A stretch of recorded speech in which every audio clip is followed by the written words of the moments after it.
Despite scoring really well on the college entrance exam, childhood sweetheart chose to repeat a year. I tried hard to convince her to attend a great college. After graduating, she had a comfortable and happy life. Yet, on the day her first love married a rich heiress, she drove us both to our deaths. Billy, if you hadn't interfered, I could have gone to the same college as Evan, and today would have been our wedding day. Turns out, she believed I was the reason she couldn't marry the guy she loved. The next moment, I woke up before the college application deadline. Looking at Alice's empty application list, she suddenly turned to me and asked, "Billy, do you think I can get into the top university if I repeat the year?" Hearing Alice's seemingly light-hearted question, I instinctively held my breath, gripped by a fear of death. Last time, on the day Alice found out her first love was marrying into a wealthy family, she dragged me against my will into her car and sped towards the wedding venue. I failed to calm her down and kept silent, terrified of provoking any rash actions. In the moving car, she poured out her deep-seated admiration over the years. "Billy, he's getting married, and the groom isn't me. He'll look so handsome at the wedding. Billy, if you hadn't meddled, I could have gone to the same college as Evan, and today would have been our wedding day." In her impulsiveness, she floored the gas pedal and crashed at an intersection. At the moment our lives ended, I regretted everything. "Alice, why are you dragging me to die with you?" Only then did I realize it was intentional. Alice hated me to the core, like an enemy, and used every last bit of strength to express her hatred. "You stopped me from repeating a year because you were afraid I'd do better and get together with Evan. I know you like me. If there's a next life, don't stop me from pursuing my happiness." Turns out, she thought I stopped her because I liked her. It was laughable. I was really just interested in her family's resources and comic books. Alice's parents were both teachers dedicated to her education, filling their house with study materials. I often visited, and what moved me most was her secretly bought collection of comics. "Do you think I can do better?" Alice's worried question snapped me back to reality as she nudged my arm. I looked at the computer screen showing no college entries. I thought for a moment and told her firmly, "Sure. No question about it. Alice, choose your own path and walk it through. I won't meddle one bit." My change of attitude made her suspicious. She studied me with a hint of doubt and asked again, "Billy, do you really think I can do better?" Her intense gaze felt like it could see through me. "Do whatever you think is right. I can't study for you." Alice turned her head, weighing her options, hesitant to make a decision. "If I don't do well, I'll waste a year." Honestly, I looked down on her a bit. She knew her capabilities. This college entrance exam was her best performance yet, and another year didn't guarantee better results. Last time, when she mentioned repeating a year, I immediately advised her against it. I figured aiming for that grad school would be more feasible than retaking the high school path. After constant persuasion, she gave up on repeating and chose a fairly decent school within her score range. Back then, I thought she had big dreams and would become someone significant. But she ended up failing her grad school entrance exam. Looking back now, she just set herself up for those disappointments. In the end, she blamed me for meddling and pulled me along to die. Suddenly, the computer chimed with notifications. It was Evan's message. She gave me a cautious glance before I turned away, debating whether to leave. My own application wasn't finished yet, and I couldn't go to an internet cafe because of my age. After some thought, I decided to wait outside. "Evan, have you finished your application?" The person on the video call was Alice's first love, Evan. "My scores let me pick any school nationwide, so where did you apply? It'd be nice if we ended up at the same school." Evan's excitement was clear even through the sound. He was a bona fide academic star and good-looking, a campus heartthrob. Every Thursday, classmates dedicated songs to him at the campus radio, wishing him a bright future. Alice pushed herself for love, achieving exceptional marks on her entrance exam. But no matter how hard she tried, the gap between them was still insurmountable. "Evan, I want to give you a surprise." Whatever she decided, it was her own business. Soon after, I completed my application, filling in the choices one by one and confirming submission. My performance was steady, no surprise standout or mishap. I was satisfied, confident of getting into a top domestic university. Back then, Alice filled my college life, exhausting me every break. This time, if we don't end up at the same school, I would finally enjoy a great college life. Of course, I hope she'd choose to repeat a year. After submitting my application, I thanked her. Alice, we might not see each other much after this. Don't worry about what your mom says. I sure won't. We both have bright futures ahead. Let's focus on that. She seemed a bit caught off guard by my sudden statement. Though we grew up together, our relationship wasn't as harmonious as it seemed. Our parents were always competing, and she befriended me just to have someone to talk to. With both her parents being teachers, she lacked people to talk to. Speaking our minds now gave everyone clarity. No more underlying competition. Alice chuckled. Okay. To her, I was the competitor she couldn't shake off like a persistent ghost. Without you, I wouldn't have come this far. Since we're being open, no hard feelings. You're a unique soul, too. Best of luck to you. With a slightly approving look, I slung my backpack and headed home. In the days that followed, I waited for my acceptance letter and prepared for my driving test. Last summer, I got caught up in Alice and Evan's drama. I spent my whole break covering for them as they secretly traveled after graduation. This time, I'm focusing all my time and energy on myself. Alice didn't submit her college applications. She's been keeping her parents in the dark. Her mom, unaware that her daughter plans to repeat a year, is already making arrangements for a graduation party once the acceptance letters arrive. There aren't many college kids from our town, so her mom's been quite smug, casually inquiring about other students' scores. When she saw me, she used the same line, "Billy, how many points did you score? Boys just need to get into college, makes finding a wife easier." I never expected such a well-respected teacher to say something like that. I stood there awkwardly, at a loss for words. My mom stepped in to smooth things over. "Billy did all right as long as he's happy. Congrats to Alice. She's amazing, isn't she? One of the top scores this year." Once home, Mom advised me not to brag. When others are struggling, eating quietly is polite. Exams are over, time to rest. The next day, Mom signed me up for driving school. On the same day, Alice left for a trip. Her parents didn't try to stop her, happily handing over money. They only asked who she was going with. Alice openly revealed she was going with her boyfriend. They were thrilled, he was so smart and handsome. Her parents grilled her like a police interrogation, but Alice didn't want them to meddle too much. "Dad, Mom, I'm going to college with Evan, and we'll get married after graduating. Stop asking so many questions. I'll introduce him to you one day."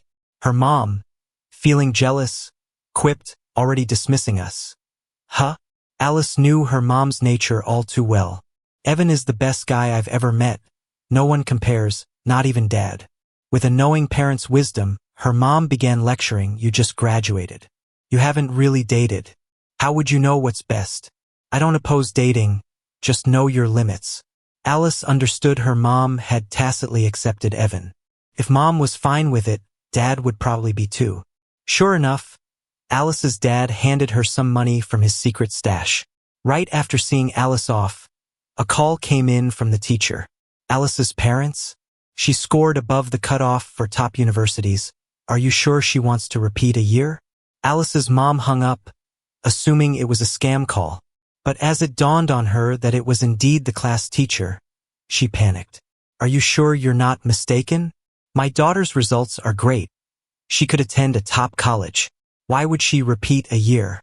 After confirming countless times that Alice was really repeating for love, Alice's mom cursed Evan's ancestors. Alice's dad frantically sought connections and called Alice to come back. The entire floor could hear their voices. Families who'd been humiliated peeked out to see what was happening. "Didn't your dad choose a major for you? Why didn't you apply? Is it too late to fix it?" Alice's mom nervously paced. "Is that Evan's doing? Did he lead you astray? Break up with him now. Don't make me repeat myself. What decent boy would do this?" I was returning from driving school on my electric scooter and saw the hallway teeming with people. It was unusually quiet. Alice's mom stormed out, spotting me, ready to vent her anger. Billy, are you helping them keep this from me? It was awkward when she ran into me. Billy, has Auntie mistreated you? How could you let Alice ruin her future? My mom defended me. What's happening in your family has nothing to do with my son. Not letting go, Alice's mom accused me of being heartless. The crowd grew, misfortunes chattered at our expense. And they talked about college, now she's got no school to attend. And to blame others? Serves them right. Alice's mom lost her temper entirely, forgoing her teacher persona, near hysteria. At that moment, Alice returned. Mom, what are you doing? Why's everyone gathered here? Alice's mom clutched her like a lifeline, sobbing. Tell them you're not repeating. The teacher made a mistake. Alice calmed her parents, trying to disperse the crowd. Only then did everyone spot a boy behind Alice, refusing to budge. Inside Alice's home, arguments spilled through the cracks of the door. I worked hard to tutor you, pulled strings for your picks, and this is how you thank me? Talk to your teachers right now. See if there's a way to fix this. Alice let go of her mom's hand, joyfully linking her arm with Evan's. This is Evan, my boyfriend. Alice's mom was beyond angry, overwhelmed. Her legs gave, and she fainted. Her dad helped his wife sit. They both realized in that moment, you really have grown up.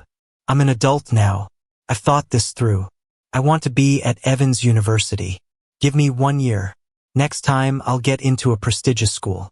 Different starting point. I refuse to live an ordinary life. Now's the time to fight for my dreams, not follow a predestined path set by you. Right or wrong, we'll see in a year. Alice's spirits soared, full of determination. Evan admired her determination and cheered her on. I believe in you. You can do it. Where have I heard those words before? Probably at that graduation pep rally. Hearing them, Alice's mom finally accepted the truth. Still, having been through it herself, she knew repeating a year wasn't easy. Aware of Alice's talents, this year's scores were already her best. Mouth open to speak, she paused. One part proud of Alice's bravery, the other worried for her future. What's done is done. She resigned to quietly back Alice's aspirations. Suddenly, the mailman arrived, breaking the calm. Billy, sign for your package. Who's Billy? It needs his signature. I nervously accepted the mail with the university emblem on it, guessing in my heart what it might be about. The mailman congratulated me. Congrats, you've made the honors list. In the hallway, aunts and uncles were showering me with congratulations, and the mailman almost couldn't get through. Alice sighed when she heard the commotion. Her mom slammed the door shut with a bang that shook the entire building. My parents were thrilled and booked a table to celebrate, laughter filling the air. Years of hard work hadn't gone to waste. No home cooking today, we're going out to celebrate. No disturbances from outsiders. This summer is destined to be colorful. News of Alice retaking exams for love spread through the streets in just a day. Everyone, whether they knew her or not, had heard about her situation with mixed opinions. In our class group chat, this topic refused to die down. Retaking with such good scores. If I had those scores, my mom would laugh her head off. Is she oversimplifying things? Retaking is tough, not even dogs would go through it. Respecting other people's choices. I heard retaking usually backfires. A lot can happen in a year. As long as I get into a college, I'm good. In the whole school, Alice and Evan were practically celebs, and even our homeroom teacher warned students not to follow in their footsteps. While taking a break from driving lessons, I chatted with my buddies. Unexpectedly, Alice came directly to me, angrily questioning me. Billy, are you showing off? Trying to make me feel bad on purpose? I was feeling dizzy from the heat. Really didn't want to talk much. What the heck? Why are you freaking out? Alice, sweating and glaring at me, said, You heard everything that day, right? You're the one who spread my business in the class group, aren't you? You're even trying to stop me from retaking at school and break me and Evan up. Let me make it clear. I won't be with you. There's only Evan in my heart. I'll definitely be with Evan. I took a sip of water to calm myself. Alice, shouldn't you be studying instead of going nuts here? Whether you retake or not, what's it got to do with me? Who you're with is none of my business either. There were dozens of eyes in front of your house that day. How do you know it was me spreading rumors? And I'm not the only one dealing with college entrance exams this year. Your family already announced your graduation party. You really forgot? Now you're not having one. What's so strange about neighbors asking?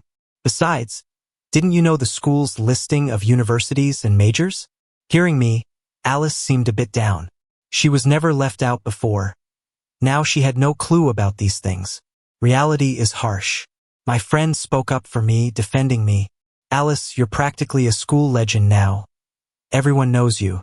Even the homeroom teacher regrets it, personally checking in on such a bright student. Alice, don't regret it.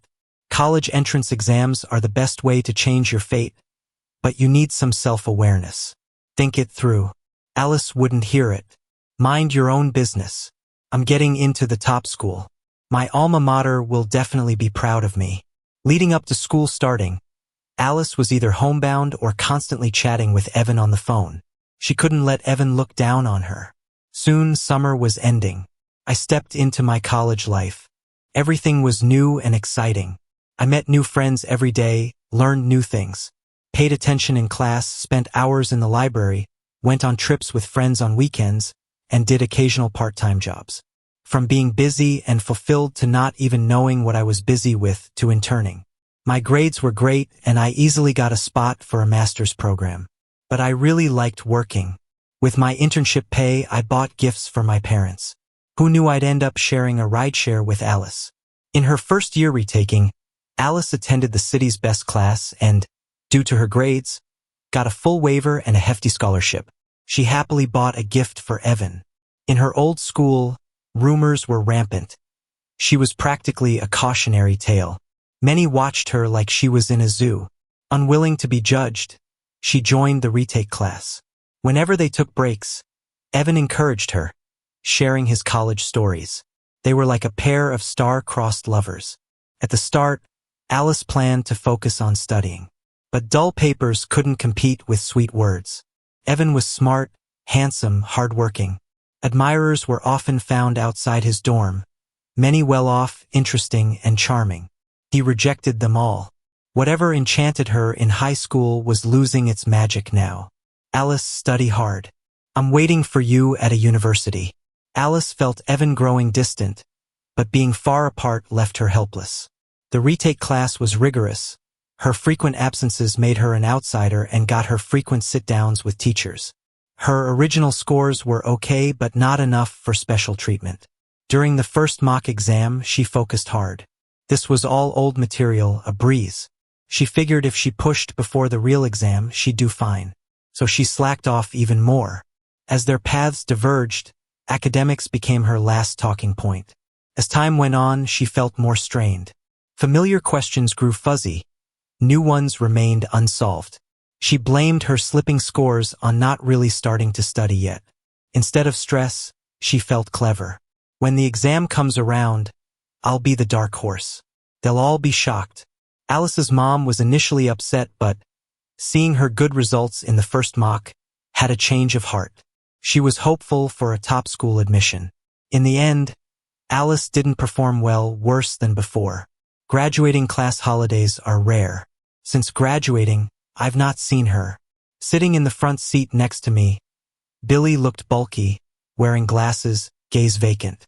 Youthful confidence and pride were replaced by unfitting timidity. When Alice noticed me, her look was one of shock and disbelief. Billy. Through the mirror, she studied me, then asked, about to graduate? Going for grad school or work? I calmly adjusted my mask. Haven't planned it out yet. Taking it day by day. I've already been through college once. I started planning early, cutting out unnecessary effort to go straight for what I want. Alice obviously wasn't pleased with my answer. The current situation is tough for everyone. As long as you've tried hard and don't regret it, that's enough. There was something disturbingly familiar about her words. Just then, Alice got a call, and her tone immediately softened. Mom, don't worry. I'll definitely listen to you this time. Whatever you want me to study, I'll do it. I'll listen to you. From her constant nodding, It wasn't hard to see that Billy had lost his place in the family. Before getting out of the car, Alice waved cheerfully. "Bye, Billy. Who wants to say bye to you? I'd rather not see you again." Out of curiosity, I poked around to find out more about Alice and was really surprised. Alice hadn't gotten into a prestigious university and was still in high school. She had repeated her last year of school 4 times and taken the college entrance exams 5 times. During holidays, things were harmonious at her house. One day, Alice's mom invited our family to a graduation party. The school name she mentioned was impressive, but Alice's mom's humble demeanor seemed off. Alice was dragged around to toast the relatives and friends, looking like a puppet on strings. Just then, a parent whom Alice's mom had mocked 4 years ago showed up uninvited. With a polite smile, she offered a gift and said her child had also got into that school for grad school this year, asking what major Alice was in. The atmosphere got awkward. They were trying to cover something up. But what? After the holidays, I went back to focusing on my studies. I told this story to Gary. Gary chuckled, saying I'm adorably naive. We ended up talking about it all night. Alice had failed her college entrance exams again after repeating her senior year 4 times. She and her boyfriend had broken up. She enrolled in a trade school, trying to keep up appearances for the neighbors. At first, she was confident, saying, "I plan to attend a prestigious school, not just any ordinary one." But each attempt at the entrance exams just got worse and worse. Repeat students often struggle, and the psychological burden of multiple repeats and a cold war with her boyfriend pushed her below the passing line.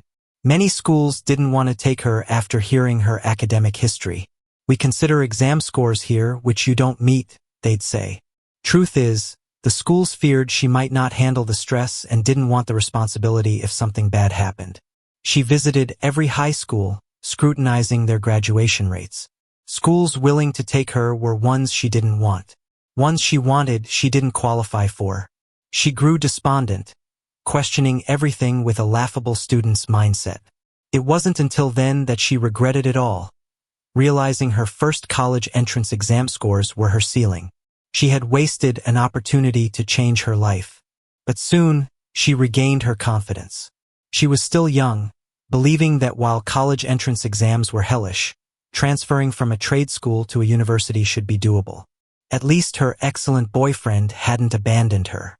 Alice wanted to build her future in the city where Evan was. Despite their sporadic contact, Evan had been oddly nice over the last few months. Alice didn't mind his strange behavior, staying ambitious. "I'm just a few years behind my peers. I'll catch up soon enough. Taking it one step at a time is good. I've heard these words from you countless times. Same tone, same expression. Other than studying, you've nothing to talk about. You're way behind now." Evan's brain fizzled out a long time ago. University is like a mini society that masks significant class differences under the guise of freedom and equality. Even if Evan was obsessed, he was long over it. He wasn't going to waste his time after reaching such a point back in adolescence. Now, with work and life looming, he didn't feel the burden. Moreover, he got into a prestigious school through his efforts, not to indulge in someone's foolish dreams. Alice panicked, and things ended badly between them. I had built up some work experience juggling learning and earning. My mentor fully supported my work, and I started a company, thanks to entrepreneurship subsidies, and it flourished. I was at the right place at the right time, securing investment. My mentor praised me, even boasting about me to younger students. "This is Billy, a senior who started a company at a young age. You should all learn from him." Under my mentor's recommendation, I took part in a centennial school anniversary speech and also interviewed several new hires. Everything was going well, but what I didn't expect was to see Alice among them.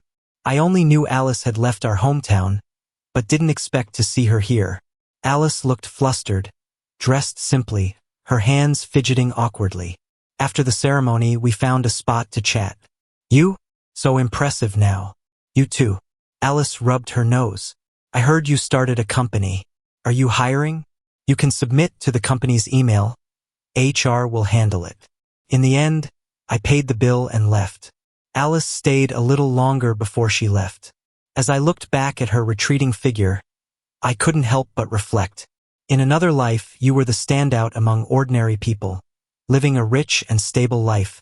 Yet you reached for elusive hopes, hurting the undeserving me. The current life you've got is all your choice. Alice had faked her academic success and wasn't really admitted anywhere. Evan remained outstanding. Because he deserved better, he moved to a bigger city after studying and broke up with Alice. Without a degree or background, Alice faced job rejections. She drifted from one menial job to another, quit, laid low, sought work again, and occasionally visited nightclubs. But you can't breed good fish in a dirty pond. Some shady folks suggested new jobs, promising easy high pay. If there were such good things out there, they wouldn't land on her lap, and Alice knew this. But she was powerless against the allure of nightlife under the influence of booze, coaxed into gambling, making a small fortune in just a few rounds. She counted and recounted the cash, planning to stop, but having tasted fast money, settling back into mediocrity wasn't easy. It took just 12 days for Alice to go from cautious to utterly hooked. She accumulated massive gambling debts she couldn't repay. Too ashamed to face her parents, she vanished into the shadows. Alice thought she was losing her mind. She suddenly realized she had nothing left. She called Evan one last time, but as soon as she mentioned borrowing money, he hung up.